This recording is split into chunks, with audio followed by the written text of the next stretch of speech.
আসসালামু আলাইকুম। এই যে নটটা দেখতে পারতেছেন, আজকে আবার আরেকটা জোড়া নিয়ে আপনাদের সামনে এসেছি আপনাদের দেখানোর জন্য। এই যে মাদিটা দেখেন, এই যে নটটার খোমাটা দেখছেন, নটটার কি সুন্দর খোমা। আর এটা হলো একটা পাখি কবুতর।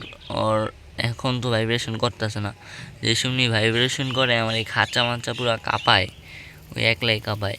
এই দেখেন, এই যে শুরু হইতেছে, এই যে এটি তো কিছুই না, এই যে এরকম আরও অনেক জোরে জোরে করে।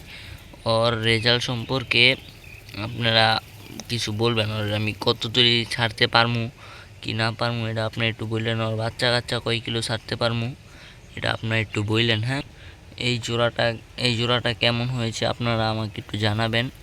এই মাদিটা, এটার জন্য যদি আপনার কারো কাছে মাদি থাইকা থাকে তাহলে আমার জানায়েন। এটা আমার পালের মাদি, এমনি আর কি 2 পিস ফালাই চুয়ে দিছি। ওর সাথে বাচ্চা কাচ্চা করুক, ওর সাথে দেখি কেমন বাইরে হয় বাচ্চা। আপনার একটু বলবেন কেমন হবে বাচ্চা।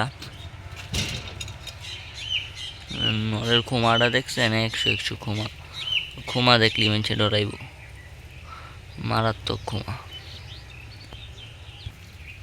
আর এই যে উপরে খাঁচা একটা খয়রা গলা আছে, এই যে খয়রা গলায় নটটা আমার বাসায় 25 কিলো 2 সাইড খেলা। এই যে ওর মাদিটা, এটা বাচ্চা নিয়ে বৈশা আছে মাদিটা। এই যে জোড়াটা দেখেন আপনারা, এই যে ওর নিচে হইলে এই জোড়াটা রাখছি।